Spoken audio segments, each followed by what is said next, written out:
All right, welcome back to a brand new video of the Targeted Individual Program. Talking about your experience heading out to the doctor on a very cold night. As I got out the elevator, there was a Hispanic woman, as I exited out the elevator. She, wiped her eyes as she was wiping away tears as she looked at the top of my head. So one of the things that, because I spent the night last night, just make it easy for me to, instead of having to come and then have to leave and then go home, all the stuff. It's a lot. So this would be the best thing for me. So they were trying to send me they were sending me subliminal message about not going to the doctor. Right? Look. She's puffing a cigarette. Oh, look at the signal. Look. The post office guy was standing over here. He was standing over here by the yeah, okay. Remember they set that whole thing up, now they walk away. Look. Tactics, psyops, tactics, movement. Synchronized movement. You see that? Like I said, they don't. I anticipated. He was standing up over at the truck right there while this car pulled out of the parking space. Now he could have went with the driver to the vehicle. They could have, got in at the same time. But nope, it's the whole threat again. So anyway, as I was saying, because today they were sending me subliminal threats about, if I go to the doctor again, I take up my disability. It's always shit like this. Always, again, in order to try to use money or some form of, money or your job over your head, hanging over your head. I experienced that when I was working. All right, early on my target. About trying to having my manager try to silence me by putting his hands over his mouth, whenever I speak to him and stuff like that, and because I refuse, so you know what I'm saying? I mean, that right there should tell them that, you can't threaten me, you can't use money as a tool to threaten me. All right? You can't hang no job over my head. But this is what they do in this system for black people. This is how they silence us. All right? And because we don't have the economic power to combat this white racist system and how it used economics to not only to silence black people, right, but to condition black people to be hyper consumers. Okay? Oh look, New York Predator Departments. Look at them. See, like I said, I know what I'm talking about. When I was talking about using the sirens to try to prevent me from leaving, right?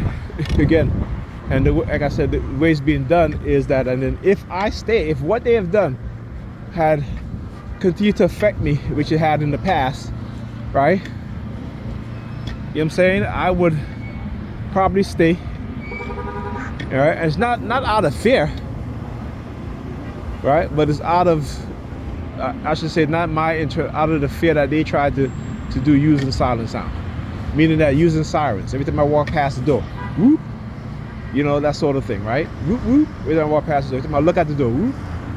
You know what I'm saying? And it bogs down on you. It affects your nervous system. There is no defense mechanism against it. So even if it still affects you. All right, look at them all the way down there too. Lights flashing up here as well, and so forth.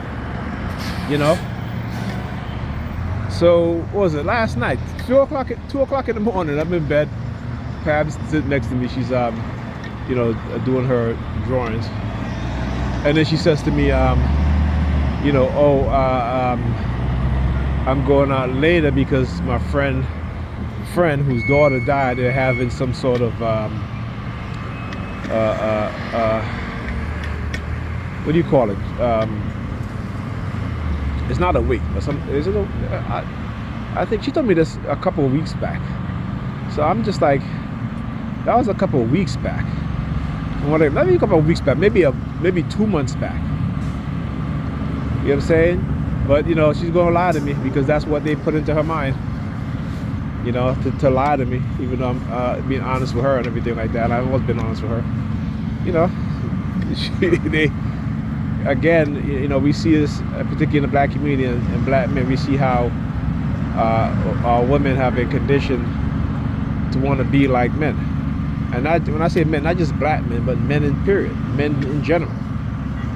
Okay, and so I had posted something on Facebook where you had a father, the mother. I don't know if they're married or not, but they had two daughters, and they posted the daughters are posted in ballerina uniform, and the mother also, and the dad is posted in a ballerina uniform, not even a male ballet performer's uniform, but a ballerina with the skirt, with the frizzle skirt and everything, right?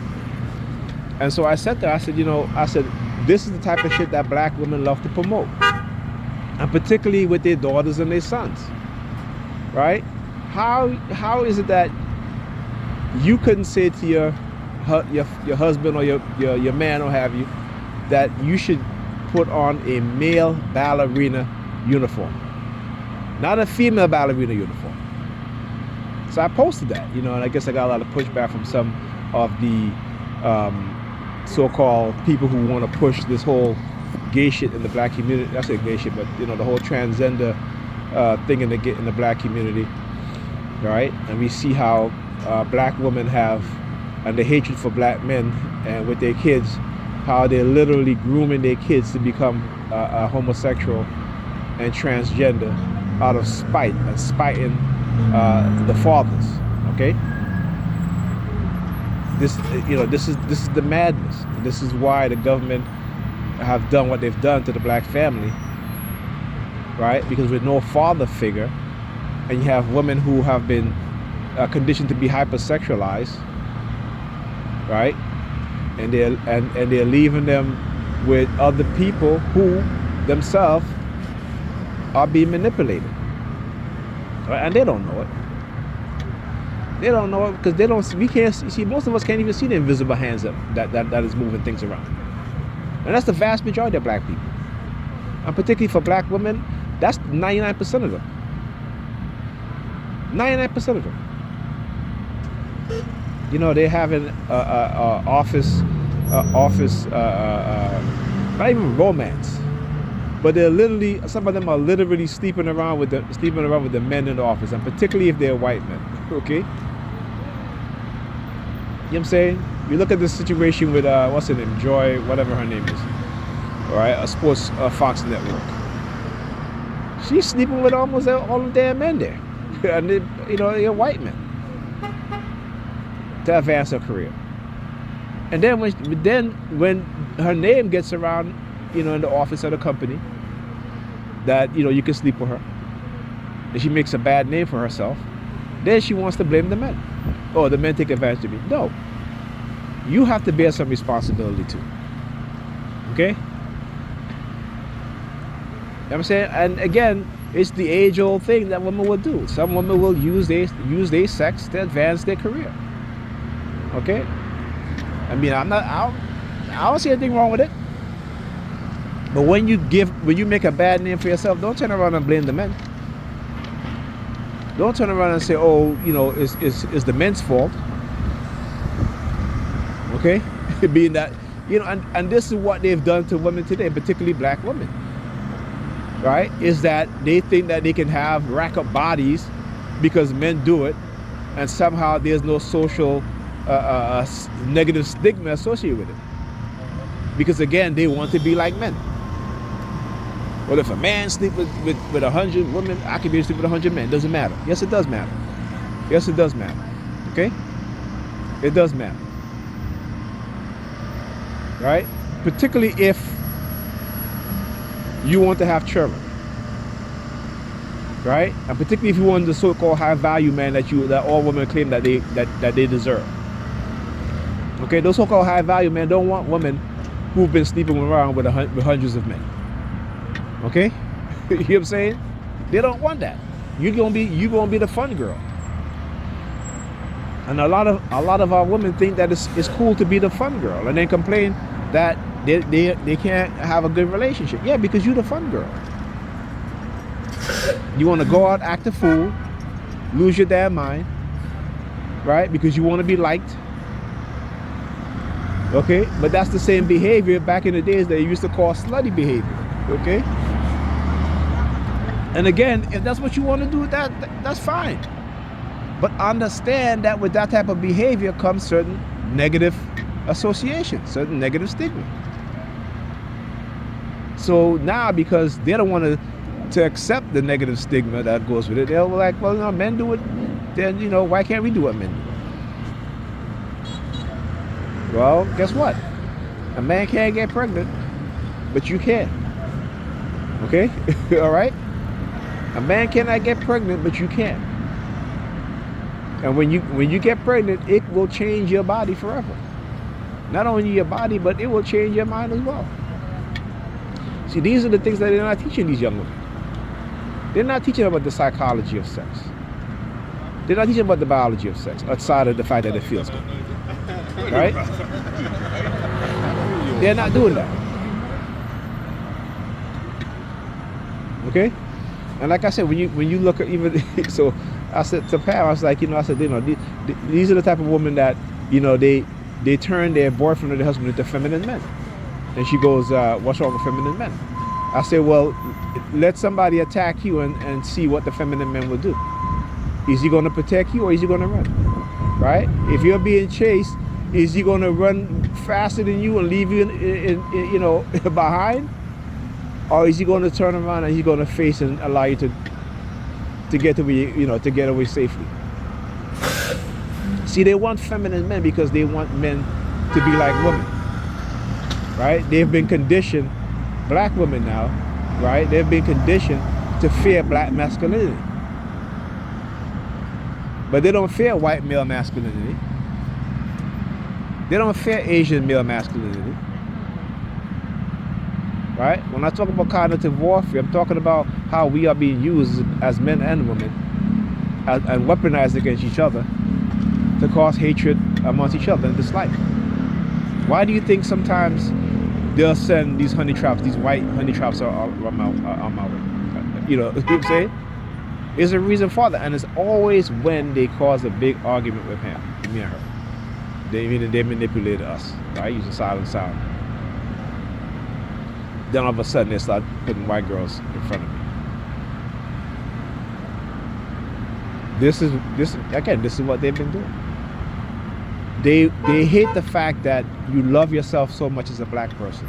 They hate the fact that you love other black people. They have to destroy it, and they tell me that all the time.